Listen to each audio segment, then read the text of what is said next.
And you said that you were having some amnesia even after you went back to work. Can you give me some examples?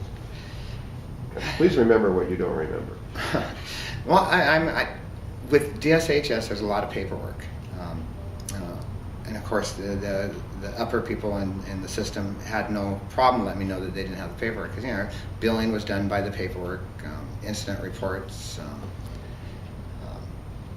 procedural things, policy, just everything was falling through the cracks. I mean, my priorities, that was one of the things that prioritizing, I think, was one of the things I really struggled with. It was more important for me to make sure that people were taken care of than the paperwork turned in. And unfortunately, in the real world, the paperwork is important for the company because that's how they get paid. So that was an issue. Interpersonal things with the bad managers, I really didn't tolerate people that didn't do a good job, that had control issues, because we really are there to serve people, not to control people, and I made a life hell on those. They were very glad, some of them, that I left. Some of them were sad.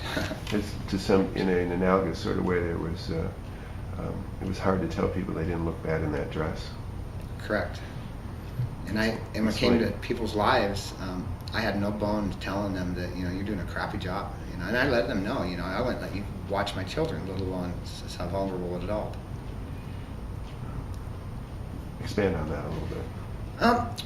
We had one specific manager. She was a workaholic, so she was, a workhorse. You need the workhorses in there, but in order for her to be a workhorse, she had to control people. And that's the nature of a residential service. You conform a lot of people to work with as few staff as you can so that, your profit loss is good. And she was good at controlling people and fear, and I no longer let people be afraid of her for a while. And in the long run, after I left, they kept her, and she ended up on the news, for exploitation. But I saw things different. I saw it for what it was. And you treat people good, and good comes of it. You treat people bad, bad comes of it. And I've always lived that way. But for some reason, I compromised. And before the brain injury, I could justify that because I'm giving them this great, beautiful home. So one of the areas in which you were different at work was the inhibition. You were more open and frank, and too frank perhaps, in the way you interacted. What about your own behavioral issues? Oh yeah, the impulsivity was still, I would get angry, and I was never one to rile. But first couple of years, anger would happen, and most people get angry sometimes. But I don't think that was the issue. It's the perception change. From working for the company rather than working for the people, because I truly was a company person.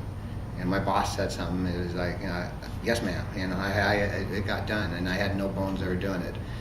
Exit strategy, our company had an exit plan. You need an exit plan, meaning that you're going to write somebody up enough times so that you can get them out of there. And it could be just because somebody didn't like who they looked, and if somebody didn't deserve to be fired, I wouldn't do an exit plan anymore. So I didn't do those things that you have to do sometimes to keep a happy, smooth machine. Did you have problems making decisions? I had problems making the decisions they wanted to. I had no problems making the decisions. I had problems making decisions based on how we did operate. And so, when you're a business owner, if somebody came in and all of a sudden started operating differently than you were used to, it would be a problem for you. And so it was a problem for them, and I can't believe they didn't fire me.